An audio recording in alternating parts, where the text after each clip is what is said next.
اعوذ باللہ من الشیطان الرجیم بسم اللہ الرحمن الرحیم وجاوزنا ببنی اسرائیل البحر فاتبعهم فرعون وجنوده بغیا وعدوا حتى اذا ادركه الغرق قال آمنت انه لا اله الا الذي آمنت به بنو اسرائیل وانا من المسلمین الآن وقد عصیت قبل وكنت من المفسدین فَالْيَوْمَ نُنَجِّيكَ بِبَدَنِكَ لِتَكُونَ لِمَنْ خَلْفَكَ آيَةً وَإِنَّ كَثِيرًا مِّنَ النَّاسِ عَنْ آيَاتِنَا لَغَافِلُونَ۔ معزز سامعین کرام، سورہ یونس سورہ نمبر 10 اور اسی سورت سے آیت نمبر 90، 91، 92 یعنی 91، 92، 90، 91، 92 یہ 3 آیات تلاوت کی گئی۔ معزز سامعین کرام، موسیٰ علیہ السلام نے جب فرعونیوں کو ایک اللہ تبارک و تعالیٰ کی عبادت کی دعوت دی، کفر و شرکشی چھوڑنے کا حکم دیا اور بنی اسرائیل کو آزاد کرنے کا حکم دیا، تو ان چیزوں کے اوپر اس نے توجہ نہیں دی، یہاں تک کہ اس نے اللہ تبارک و تعالیٰ کی نشانی اور معجزے کو بھی دیکھا، لیکن تکبر اور گھمنڈ میں پڑا رہا۔ تو اللہ تبارک و تعالیٰ ان کے بدعملی اور ان کے تکبر اور شرکشی کے بدلے میں ان کے اوپر کنٹینیو پے در پے لگاتار عذاب بھیجتا رہا۔ سب سے پہلے ان کے علاقے میں سوکھا پڑ گیا، پھر اس کے بعد اللہ تبارک و تعالیٰ نے طوفان کا عذاب بھیجا، اسی طرح سے ٹڈی دل کا عذاب بھیجا، میڈک کا عذاب بھیجا، جوں جو ہے جوں ان کے ہاں پھل گیا، ہر چیز کے اندر جوں نظر آتا تھا، کیڑے، اور اسی طرح سے ان کے ہاں خون کا بھی عذاب اللہ تبارک و تعالیٰ نے بھیجا کہ کوئی سالنا لے کر کے پینے کی کوشش کرتے تو وہ خون دکھتا، اس میں پانی لے کر کے پیتے تو پانی کا رنگ خون کی طرح سے ہو جاتا تھا، اور اخیر میں ان کے اوپر طاعون کا عذاب آیا۔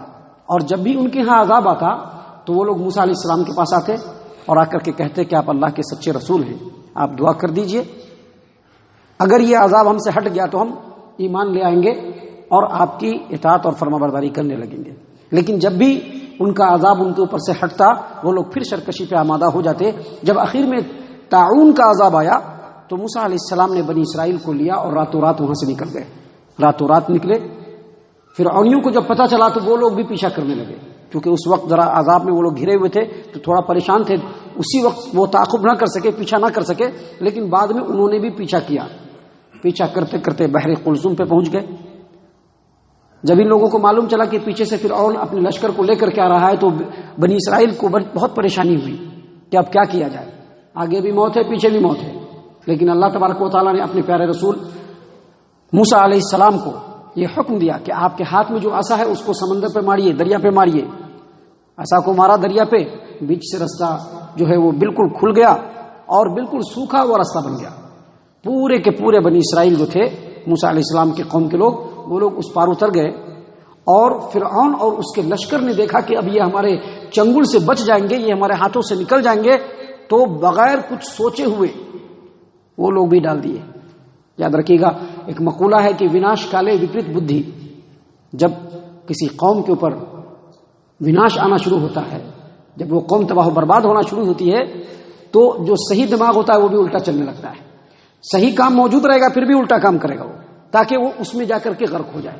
وہی حال ہوا فرعون کا، اس نے اپنے لشکر کے سمیت اسی دریا کے اندر جو ہے اپنے گھوڑے کو ڈال دیا۔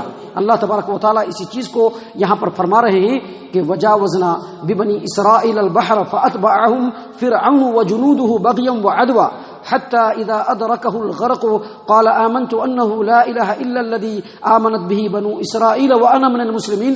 اور جب ہم نے بنی اسرائیل کو سمندر سے پار کرا دیا، فاتبعهم فرعون وجنوده بغیا وعدوا، تو فرعون اور اس کا لشکر شرکشی کرتے ہوئے، بغاوت کرتے ہوئے اس نے بھی ڈال دیا گھوڑے کو، اس نے بھی اپنے لشکر کو اپنے ساتھ لے کر کے دریا کے اندر چلا گیا وہ بھی۔ اللہ فرماتے ہیں حتی اذا ادرکہ الغرق، اللہ نے فوراً سمندر کو حکم دے دیا کہ اب جیسے تم چل رہے تھے ویسے چلنا شروع ہو جاؤ۔ پانی جیسے ہی ریلا کی طرح سے آیا، دیکھا کہ فرعون کے ہم ڈوب جائیں گے۔ اللہ فرماتے ہیں حتی اذا ادرکہ الغرق قال آمنت انه لا الہ الا الذی آمنت به بنو اسرائیل، اس نے فوراً کہا کہ میں ایمان لایا اس اللہ پر، اس معبود پر جس کی عبادت بنی اسرائیل کرتے ہیں، یعنی بنی اسرائیل جس اللہ کو مانتے ہیں میں بھی اس اللہ پر ایمان لایا، وَأَنَا مِنَ الْمُسْلِمِينَ، اور میں فرما برداروں میں سے ہو گیا۔ یعنی یہاں پر بتلانا یہ مقصود ہے کہ جیسے ہی اپنی موت کو سامنے دیکھا فوراً اس نے اقرار کیا کہ میں رب نہیں ہوں، حقیقی رب وہی معبود ہے جس کی عبادت بنی اسرائیل کرتا ہے۔ اور دوسرے لفظ میں فرعون نے اپنے اقتدار سے دستبرداری کا اعلان کیا کہ میں بادشاہ نہیں ہوں، بادشاہ تو وہ مالک ہے۔ شرط یہ تھی کہ وہ چاہ رہا تھا کہ کسی طرح سے نجات مل جائے، نجات ملے کہ اپنے ہم حکومت اور سب کچھ کو چھوڑ دیں گے اور موسیٰ علیہ السلام کے تابعدار ہو جائیں گے۔ اور دراصل یہی وہ بات ہے جو اوپر آپ کے سامنے بتایا گیا کہ موسیٰ علیہ السلام نے اپنے رب سے دعا کرتے ہوئے کہا کہ اے میرے رب، یہ جو فرعونی ہے ان کے مال اور ان کے تمام چیزوں کو ہلاک کر دے، کیونکہ ان کا دل بہت سخت ہو گیا ہے، جب تک یہ کسی عذاب کو نہیں دیکھیں گے یہ ایمان نہیں لائیں گے۔ بالکل وہی بات ہوئی کہ انہوں نے عذاب کو دیکھا، اس نے عذاب کو دیکھا اور اسی وقت ایمان لایا۔ اللہ تبارک و تعالیٰ آگے اس کے جواب میں فرماتے ہیں الآن وقد عصیت قبل وکنت من المفسدین، اب تم ایمان لاتے ہو حالانکہ اس سے پہلے تم نے نافرمانی کی اور فساد پھیلایا۔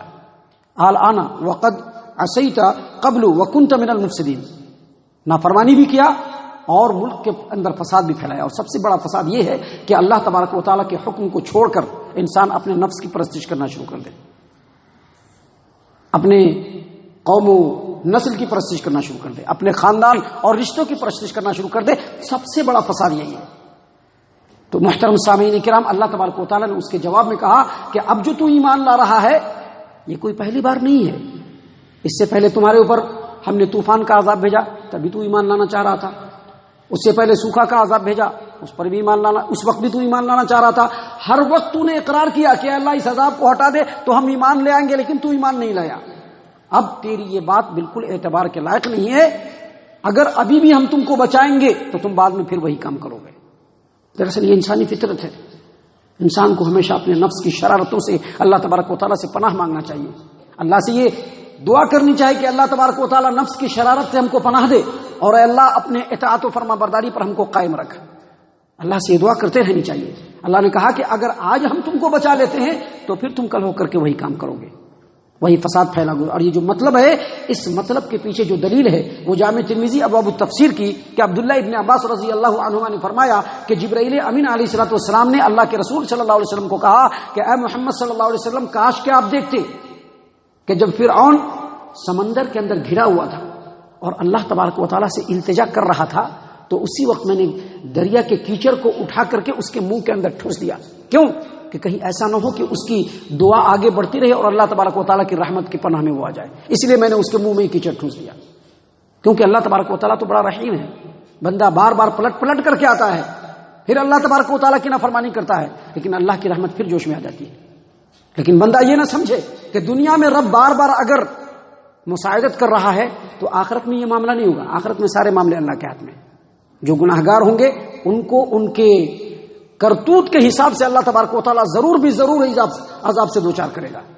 محترم سامعین کرام، تو ایک مطلب یہ ہے اس آیت کریمہ کا، اور دوسرا مطلب جو اللہ فرماتے ہیں کہ الآن وقد عصیت قبل وکنت من المفسدین، کہ اب تو ایمان لاتے ہو حالانکہ اس سے پہلے تو نے نافرمانی کیا اور فساد پھیلانے والوں میں سے تھا۔ اس کا دوسرا مطلب یہ کہ اللہ تبارک و تعالیٰ فرما رہے ہیں کہ اب تمہارا ایمان لانا کوئی فائدہ نہیں دے گا۔ کیوں؟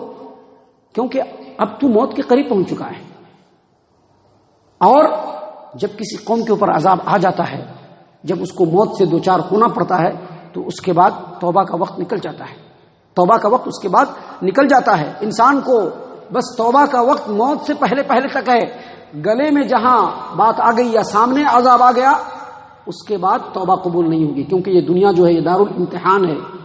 دارالامتحان میں اللہ تبارک و تعالیٰ نے 3 چیزیں کسی کو نہیں بتلائی ہے۔ ایک یہ کہ کسی قوم کے اوپر عذاب کب آئے گا، دوسرا یہ کہ کسی بھی انسان کو موت کب آئے گی، اور تیسرا یہ کہ قیامت کب قائم ہوگی۔ اور یہ 2 چیزیں فرعون کے پاس آ چکی تھی، موت بھی سامنے آ چکی تھی اور عذاب بھی سامنے دکھ رہا تھا۔ لہذا اللہ تبارک و تعالیٰ نے فرمایا کہ اب تمہاری اس بات کو اللہ تبارک و تعالیٰ قبول نہیں کرے گا۔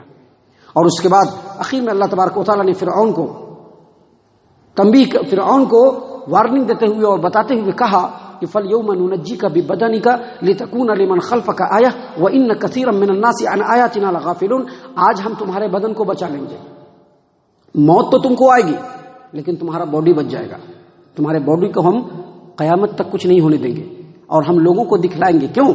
تاکہ تمہارے بعد جو لوگ آئے ان کے لیے نشانی ہو جائے. کس بات کی نشانی؟ کہ فرعون جیسا زبردست بادشاہ آج ذرا سا ہولڈ آنے کے بعد لوگ سمجھتا ہے کہ ہم جو چاہیں گے کر لیں گے، لیکن ایسا نہیں ہوتا. یہ لوگوں کی اپنی سوچ ہوتی ہے. شیطان اس کے دل میں بات ڈال دیتا ہے کہ تو جو چاہے کر سکتا ہے، کیونکہ اتنے دور میں تیرا پورا ہولڈ چلتا ہے. نہیں، ایک فٹ کی بھی زمین ہو وہاں پر صرف اللہ تبارک و تعالیٰ کا قانون چلے گا. اللہ جو چاہے گا بس وہی ہوگا. اللہ یہ دکھلانا چاہتا ہے کہ فرعون جیسا زور آور، ظالم و جابر، طاقت و قوت کے اندر مہارت رکھنے والا اتنا بڑا بادشاہ بھی جب اللہ تبارک و تعالیٰ کا عذاب آیا تو اللہ تبارک و تعالیٰ کے سامنے اس کی ایک نہیں چل سکی. اللہ فرماتے ہیں کہ ہم دکھلائیں گے آنے والے لوگوں کو نشانی کے طور پر کہ وہ عبرت حاصل کرے، اگرچہ اکثر لوگ ہماری نشانیوں سے غافل ہیں. یہی ہوا کہ فرعون کے ڈوبنے کے بعد وہ نہ تو سمندر کی تہ میں گیا اور نہ ہی مچھلی کی خوراک بنا، بلکہ ایک لہر آئی اور اس نے اٹھا کر کے فرعون کو سمندر کے ساحل کے ایک بڑے ٹیلے پر پھینک دیا، اور اس کے جسم میں سمندر کا جو پانی کا جو نمک ہے وہ چاروں طرف سے جو ہے وہ لگ گیا، اور وہی نمک آج تک اس کے جسم کو بچا کر کے رکھا ہے. تحقیق کے مطابق جو نئی تحقیق آئی ہے کہ فرعون کی جو لاش ہے وہ قاہرہ کے ایک بڑے میوزیم کے اندر موجود ہے، اور آج بھی لوگ اس کو دیکھ سکتے ہیں. یہ ایک تحقیق ہے، لیکن اللہ تبارک و تعالیٰ کے کلام کے لیے ثبوت نہیں ہے. اللہ تبارک و تعالیٰ کا کلام اپنی جگہ پر برحق ہے. آج بھی فرعون موجود ہے اور لوگ اس کو دیکھ کر کے عبرت حاصل کر رہے ہیں. اللہ تعالیٰ ہم تمام کو ان باتوں کے اوپر غور و فکر اور تدبر کرنے کی توفیق عنایت فرمائے. آگے موسیٰ علیہ السلام کی قوم کا واقعہ اور بھی ہے جس میں ہمارے لیے بڑی نصیحتیں ہیں. اللہ سے دعا ہے کہ اللہ تعالیٰ ہم تمام کو نیک توفیق عنایت فرمائے، ہم تمام کو صحیح معنوں میں مومن اور مسلمان بنائے، جنت الفردوس میں جگہ عطا فرمائے. اے اللہ ہم تمام کو جہنم سے پناہ دے. اے رب العالمین ہم تمام کو جہنم سے پناہ دے. اے مالک الملک ہم تمام کو جہنم سے پناہ دے. آمین یا رب العالمین. وما علینا الا البلاغ المبین.